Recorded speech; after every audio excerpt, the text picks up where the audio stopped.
ক'ব, কিন্তু মোৰ আপোনালোকলৈ এটা বিশেষ অনুৰোধ। সেই বিশেষ অনুৰোধটো হ'ল গাঁৱে ভূঞে বিভিন্ন প্ৰতিভা ছাত্ৰ ছাত্ৰীসকলৰ মাজত লুকাই আছে। এই গাঁৱে ভূঞে পিছপৰা অঞ্চলত থকা যিবিলাক প্ৰতিভা, সেই প্ৰতিভাবিলাক প্ৰথম চকুত পৰে শিক্ষক শিক্ষয়িত্ৰীসকলৰ। কিন্তু শিক্ষক শিক্ষয়িত্ৰীগৰাকীয়ে একো একশ্যন নলয়। একশ্যন নোলোৱাৰ ফলস্বৰূপে সেই ছাত্ৰ বা ছাত্ৰীগৰাকী যাৰ এক অসাধাৰণ প্ৰতিভা আছে, সেই অসাধাৰণ প্ৰতিভাৰ বিকাশ হোৱা সেইটো বিকশিত নহয়। আজি যদি খুব সফল মানুহবিলাকৰ যদি চাই, তেওঁলোক ক'ৰ পৰা আহিছে, লাভলীনানো ক'ৰ পৰা আহিছে? লাভলীনাটো গাঁওখনৰ পৰা আহিছে। পথাৰত বোকা খুচুকি ভুই ৰুই তাৰ পৰা গৈ অলিম্পিক জয় কৰিছে। আৰু নতুন শিক্ষা নীতি, নতুন নহয়, আমাৰ আজি ৰাষ্ট্ৰীয় শিক্ষা নীতি 2020, এই শিক্ষানীতিয়ে কেৱল পাঠ্যক্ৰম, কিতাপ, পুথিভিত্তিক শিক্ষাৰ কথা কোৱা নাই। নতুন শিক্ষানীতিয়ে কৈছে যাৰ যি যেনেকুৱা প্ৰতিভা আছে, এই প্ৰতিভা বিকশিত কৰিব লাগে আৰু বিকশিত কৰাৰ সুযোগ সৃষ্টি কৰিব লাগে। তো আপোনালোক শিক্ষক, আপোনালোকৰ চকুত যিবিলাক প্ৰতিভা ধৰা পৰাৰ পাছত আপোনাৰ কান্ধত এটা আপোনাৰ দায়িত্ব আহি পৰে। সেই দায়িত্বটো হ'ল যে সেই প্ৰতিভা আপুনি কেনেকৈ আগবঢ়াই দিব। আমি শিক্ষা বিভাগত কিছুমান ব্যৱস্থা কৰিম। আজি ধৰি লওক কোনোবা এখন গাঁৱত, কোনোবা এখন বাগানৰ স্কুলত আমি যিগৰাকী শিক্ষক দিলোঁ, তেওঁ তাতে আৱিষ্কাৰ কৰিলে যে গাঁৱৰ সেই বাগানৰ ল'ৰা দুজনমানৰ তেওঁলোক ধনুৰ্বিদ্যাত পাকয়, খুব ধুনীয়া ধনুকাৰ মাৰে। আৰ্চাৰীত তেওঁলোক খুব ভাল। এতিয়া যদি সেই শিক্ষকগৰাকীয়ে যদি উদ্যোগ লয় যে এই ছাত্ৰ দুজন তেওঁলোক আৰ্চাৰীত খুব ভাল, এওঁলোকক যদি এখন ধনু প্ৰফেশ্যনেল, যি খেলত ব্যৱহৃত হোৱা এখন প্ৰফেশ্যনেল ধনু যদি তেওঁলোকক কিনি দিব পৰা যায়, তেনেহ'লে তেওঁলোকে ভালকৈ প্ৰেক্টিচ কৰি পেলাই তেওঁলোকে এটা ৰাস্তা পাব যে তেওঁলোকে সেই আৰ্চাৰীতে তেওঁলোকে নিজক প্ৰফেশ্যনেল হিচাপে গঢ়ি তুলিব পাৰে। এতিয়া তেনেকুৱা প্ৰফেশ্যনেল ধনু এখনৰ দাম কিমান? 1 লাখ বা 1.5 লাখ টকা। তো 1 লাখ বা 1.5 লাখ টকাৰ সেই ধনুখন এই চৰকাৰখনে কিনি দিব নোৱাৰিব নেকি, বা কিনি নিদিব নেকি?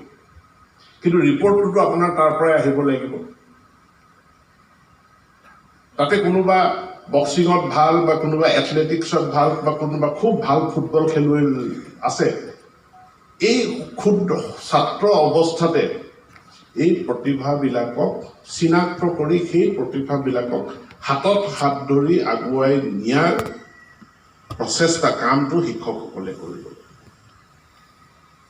এনেকুৱা এটা শিক্ষা ব্যৱস্থা চলি আছে, যিটো শিক্ষা ব্যৱস্থাত যিকেইজনে আটাইতকৈ ভাল নম্বৰ পায় তেওঁলোকৰ তাতে আমাৰ ফ'কাছটো, কোনে ফাৰ্ষ্ট ডিভিজন পাব তাতে আমি ফ'কাছটো, কোনে কাৰ ষ্টেণ্ড কৰাৰ সম্ভাৱনা আছে তাতে ফ'কাছটো। মই কিন্তু বহু জেগাত দেখিছোঁ শিক্ষকে যাৰ ষ্টেণ্ড কৰাৰ সম্ভাৱনা আছে তেওঁৰ ঘৰত দুজন শিক্ষক গৈ পেলাই ঘৰতে পঢ়ায়, যাতে ষ্টেণ্ড কৰিলে স্কুলখনৰ নাম হ'ব। ভাল কথা, তাত আপত্তি কৰিবলগীয়া একোৱেই নাই।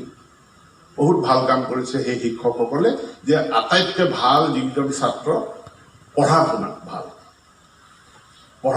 ভাল ছাত্ৰজনৰ কাৰণে যত্ন লৈছে। তেওঁ ঘৰত গৈ এক্সট্ৰা টিউশ্যন কৰিছে, যাতে তেওঁ ষ্টেণ্ড কৰিলে যাতে স্কুলখনলৈ এটা সুনাম আহে, স্কুলৰ নামটো যাতে বাতৰি কাকতৰ প্ৰথম পৃষ্ঠাত ওলায়। ভাল কথা। কিন্তু ভাল ফুটবল খেলা ল'ৰাজনৰ কাৰণেও সেই কামটো আমি কিয় নকৰোঁ?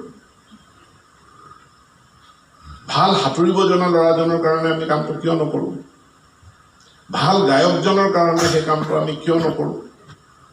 ভাল শৰীৰ চৰ্চা কৰা ল'ৰাজনৰ কাৰণে আমি কিয় নকৰোঁ? সকলো IAS বিষয়া নহয়, সকলো মানুহ ডক্টৰ নহয়, সকলো মানুহ ইঞ্জিনিয়াৰ নহয়। কোনোবা খেলুৱৈ হ'ব, কোনোবা গায়ক হ'ব, কোনোবা এণ্টাৰপ্ৰিনিয়াৰ হ'ব, কোনোবা শৰীৰ চৰ্চা হ'ব। আজি আমাক গোটেই অসমক গৌৰৱান্বিত কৰিছে লাভলী নাই। লাভলী নাইতো ফাৰ্ষ্ট ডিভিজন পাইছেনে পোৱা নাই আমিতো সোধা নাই, লেটাৰ পাইছেনে পোৱা নাই আমিতো সোধা নাই, BA পাছ কৰিলে নে কৰা নাই আমি সেইটোও সোধা নাই। কিন্তু সমগ্ৰ অসমবাসীক গৌৰৱান্বিত কৰিছে যে 125 বছৰৰ মূৰত অলিম্পিক মেডেল এটা অসমলৈ আহিছে। চ' শিক্ষক শিক্ষয়িত্ৰীসকলৰ টেলেণ্ট প্ৰতিভা চিনাক্ত কৰা আৰু প্ৰতিভাক হাতত ধৰি আগুৱাই দিয়া,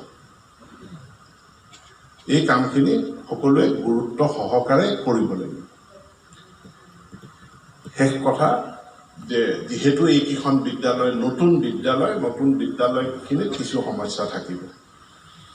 ক'ৰবাত পানীটোৱে বোলে অহা নাই, ক'ৰবাত ইলেক্ট্ৰিচিটিটো কানেকশ্যন হোৱা নাই বা কানেকশ্যন হ'লেও সেইটো কাটি গৈছে, ৰেগুলাৰলি পোৱা নাই। ক'ৰবাত এনেকুৱাও হ'ব যে ছাত্ৰ ছাত্ৰী পৰ্যাপ্ত পৰিমাণৰ ছাত্ৰ ছাত্ৰী অহা নাই বিদ্যালয়খনলৈ। নানান ধৰণৰ প্ৰত্যাহ্বান চেলেঞ্জ আপোনালোকৰ সন্মুখলৈ আহিব। বিচলিত নহ'ব, খং নুঠিব, হতাশো নহ'ব, কাৰণ এইটো এটা নতুন আৰম্ভণি।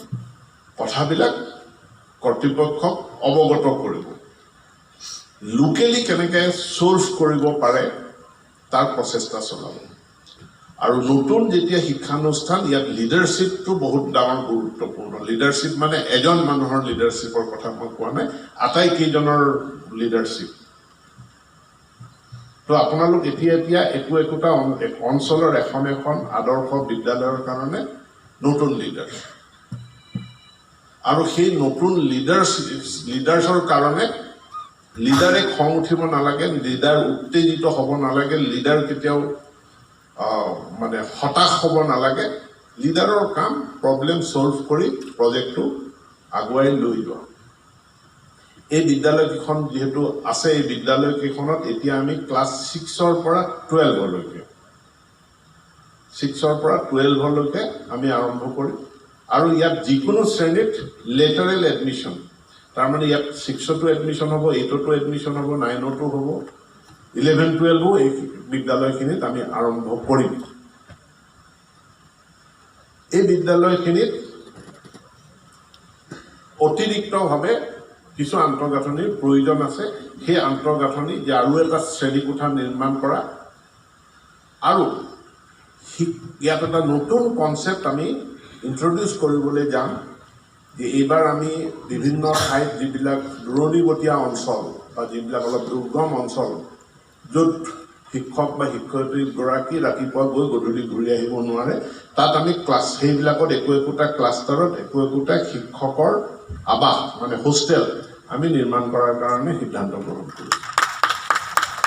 যিখিনি